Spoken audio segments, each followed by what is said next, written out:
Good afternoon, readers of the Waxahachie Sun and Southlake Style Magazine and people of the internet. I'm Andrew Branca, and this is the Critics Corner where we sit back and look at new movies, old movies, and stuff that's just fun to harp on and make fun of. I'm here with my friend and fellow colleague, David Dunn. He's with Hi, everybody. How you doing? He's with Southlake Style Magazine, so we're glad to have you back as always, David. Glad to be back, Andy. Well, it was good to hear. This week we decided to do something a little bit different than what we normally do. We've done a lot of, a lot of action movies, a lot of historical movies, a lot of dramas, a lot of love stories, there's a lot of stuff in that area, but we've never really done a documentary before. So this week I thought it'd be good to kind of add one into the mix, and it's a 3-part documentary called Five Came Back, which I thought was very interesting. So if you can tell our viewers a little bit about this, that'd be great, David. Yes, sir. So Five Came Back, as Andy so succinctly put it, is a documentary series. It's 3 episodes long, so about 3 hours if you're wanting to binge it all in one sitting. It's directed by a documentary filmmaker named Laurent Bozarau. I'm probably mispronouncing his name. He's directed a lot of documentary films on a lot of different filmmakers, from Roman Polanski to Steven Spielberg, to Richard Zennick, to even composer Don Williams. So Five Came Back is another movie that is centered on a collection of filmmakers, mostly John Ford, William Wyler, John Huston, Frank Capra, and George Stevens. But it covers their career before, during, and after their service in World War II. Obviously, World War II is a very big conflict in history. One side we don't think about too often is the Hollywood side of things. Hollywood directors, actors, crew members that kind of had to go to war because it's a world war. You got to fight for your country. And this was a very interesting documentary, Andy. I like the perspective it shows. With most war documentaries and most war films and TV shows, they focus on, the everyday Star-Spangled soldier, right? Just the guy who went to war for his country because he wanted to protect what he loved, and they had that whole patriotic story. This is kind of the same story, but it's a little different. Instead of showing the soldiers fighting with their weapons, these soldiers are fighting the war with their cameras.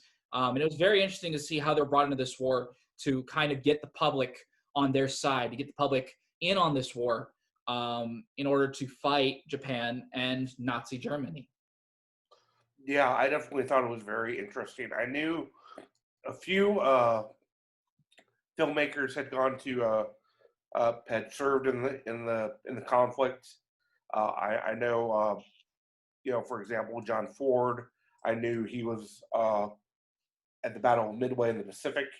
But that's really all that I really knew of a contribution by somebody from Hollywood. I didn't know that there was essentially an army of everybody from directors to cinematographers to cameramen to guys that did sound, that suited up in uniform and went over there. And, it was interesting. War is not only about defeating evil, but it's also about selling. It's a product in a way. You're selling your belief to the people that you want to go fight for, and that's essentially what these guys went and did. Is they sold heroism and the courage of others to put that on stage front and center for the most part. Some of it was definitely um, um, very scripted in a sense. It was definitely propaganda, um, but for the most part, it was a uh, very interesting what they did and how the war affected them before, during, and after, which I thought was good that they showed that aspect of that and how it affected their lives. It was kind of told in 3 acts, like the beginning, middle, and end for these Yeah, 5 filmmakers. Yeah, yeah, and I agree with that. It is interesting. I completely agree with your sentiment, Andy. It's war is an industry, and sadly, a lot of people capitalize and profit off of it. But these filmmakers, I think it's interesting. I don't think they went into this war with a greedy conscience. I think they were driven through moral reasons or personal reasons, whether it's their faith, their ancestry, their personal political beliefs, whatever it is. They all kind of got roped into this war and tried best to serve in their own way. I think it's interesting how filmmakers like time out. okay. Was John Ford or John Huston the one that shot the Battle of Midway? I'm checking that now. I Okay. believe it was John Ford, but I'm looking here. It was I've got it here. It was John Ford who shot the Battle of Midway. Gotcha. Okay. We'll get back in. Okay. Alrighty, we'll come back here.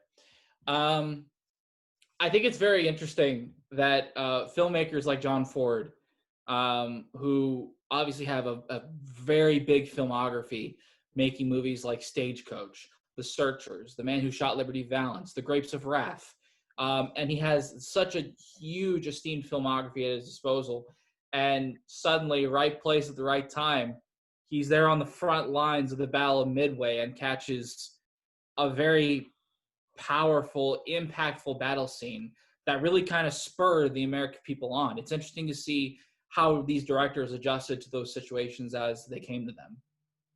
Well, what's interesting um, in that film is that Midway was actually a turning point for uh, U.S. Navy during that time. So they said they showed it to the president, FDR at the White House, and I believe John Ford put his son in the picture just to kind of sell it even more. And I'm thinking, that's clever. I'll have to give you some props for that. But and just to hear how it affected the president, saying this, everybody needs to see this movie, and it's just like, wow, what You, higher praise could you get from doing something like that? And I'll say this: I mean, a lot of the movies I've seen, I've watched growing up.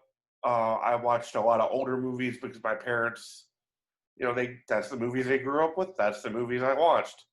Um, but I didn't necessarily know who the director was. And when they started talking about some of the films before and after the war, it's like, wow, I actually really was an admirer of his storytelling ability. And it just, that kind of, personally, that kind of surprised me. yeah, and I agree with you, Andy. I'm kind of similar to you in that way. I didn't know who these filmmakers were of these stories when I was younger. But whenever I got older, obviously, you and I are big cinephiles, so we know the names Frank Capra, John Huston, William Wyler, and all of those. But whenever you look at the names of this movie, you're like, oh, yeah, I forgot that Frank Capra served. Wait, what? George Stevens served? John Ford did what? And it's interesting the perspective it provides there. And not just for these filmmakers as well, because their story already is very interesting and very powerful.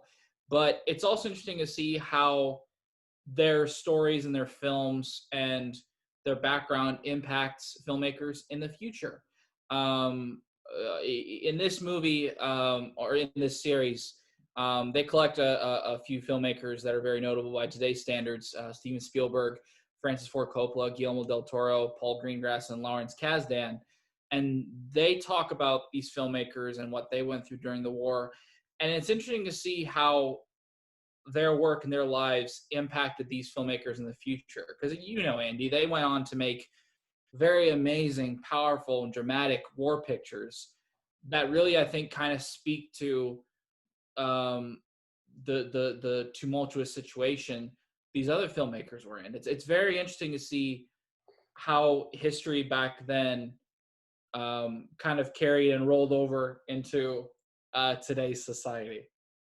I definitely think so, and I think that was a strong point of the film, is having these guys comment about how their lives were impacted by the film they saw. And there was I always thought it was neat. Steven Spielberg talks about, I believe it was William Wyler's film. It was made right after he got back from the war.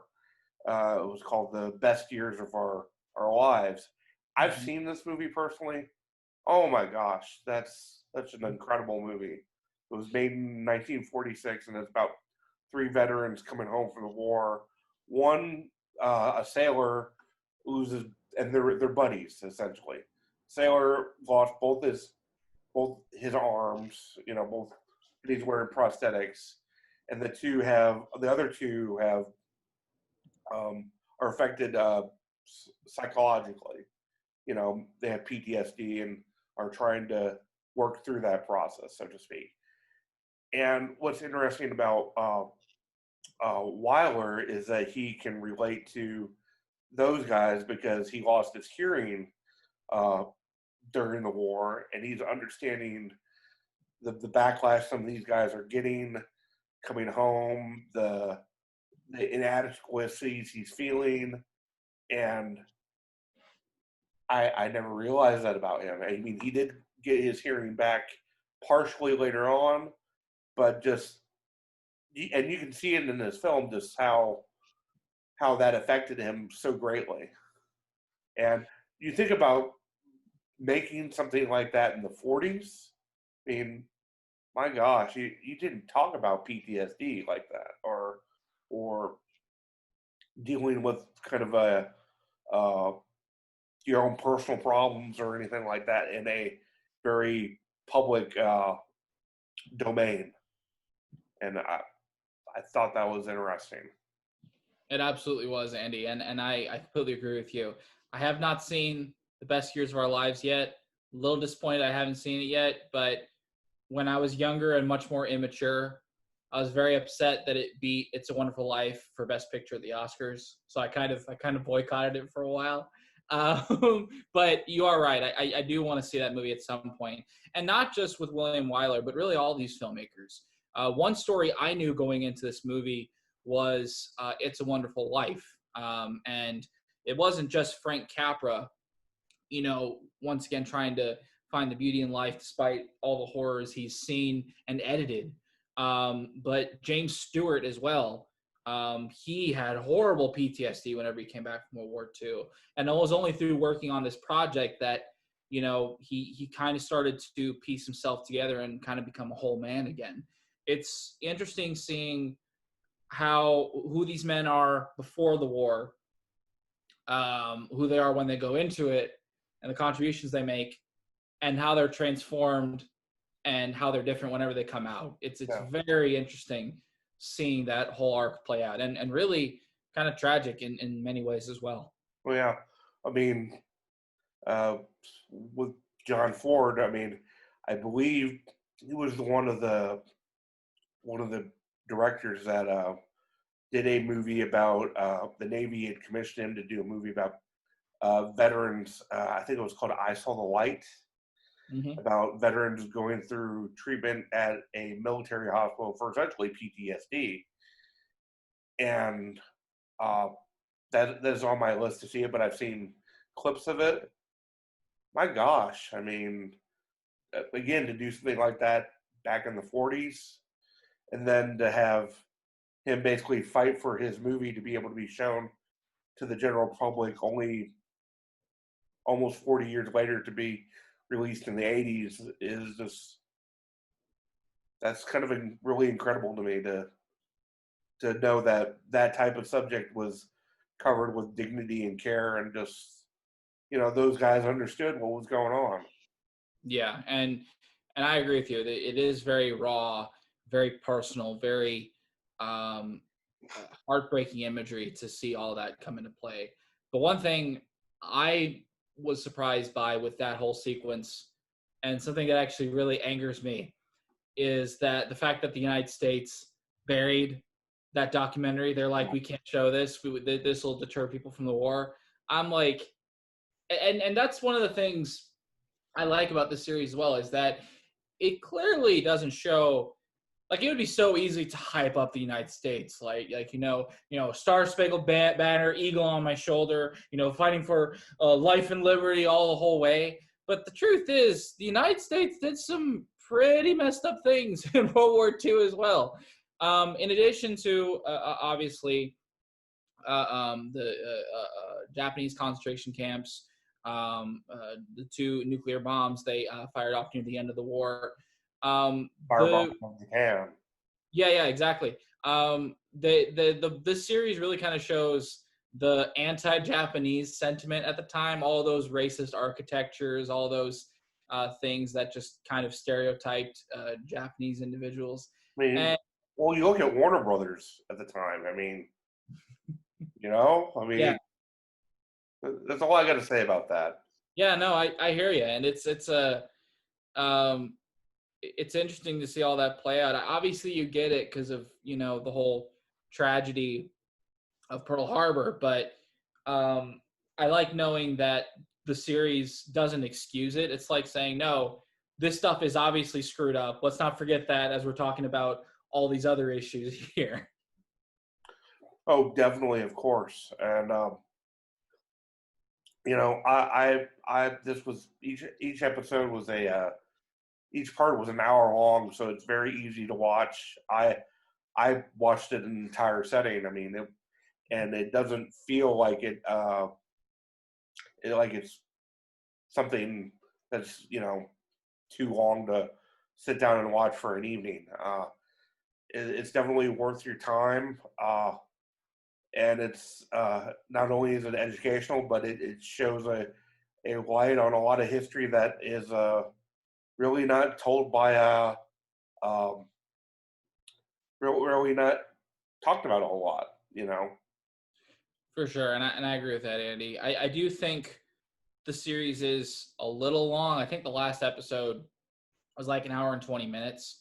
I think you could have shaved some clips from there to make it go at a little bit of a brisker pace. But yeah, generally speaking, I do agree. This is a very interesting subject. It's a very engrossing subject. And Laurent Bolzero does a really good job, covering it and giving it the attention that it deserves. What rating do you give this movie? Solid 8. I think you and I love this series a lot because we're enamored with the filmmakers and their movies and all of that. I do wonder how accessible it is for non-film buffs. I wonder if they'll be as enticed by this material, or if they're more interested in the shoot 'em up like action war stories. But as far as the subject itself, it's done very well.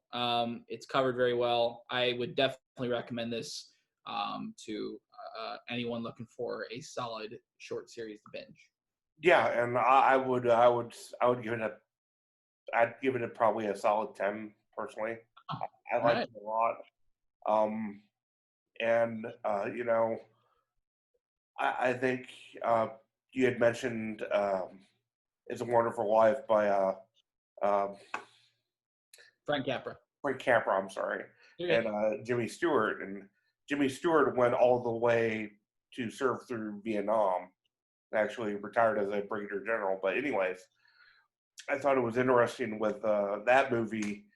Um, it really explores. That was his first and basically his final large screen production that he produced, and it basically shows his emotion, what he went through, and I think it also shows Stewart's emotion of what he went through, because he was a B-17 pilot over with the Army Air Corps, and that was his first big movie coming back into Hollywood, and it definitely puts that movie in more of a light than just a Christmas story that parallels the a lot of other famous Christmas stories.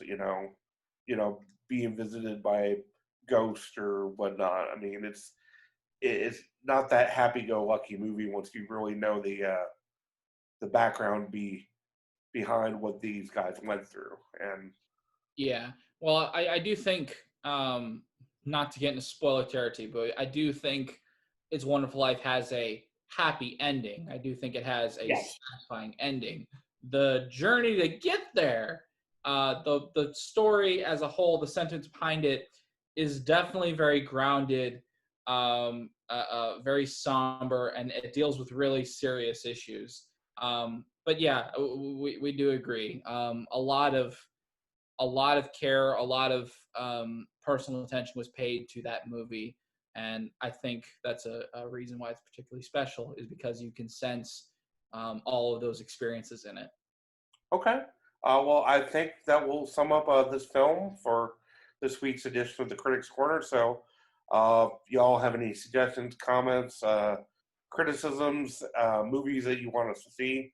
Uh, Please give me an email here at the Sun at andrew@waxahachiesun.com. And you can email me at david@southlakestyle.com. Well, that's going to do it for this week's edition of the Corner.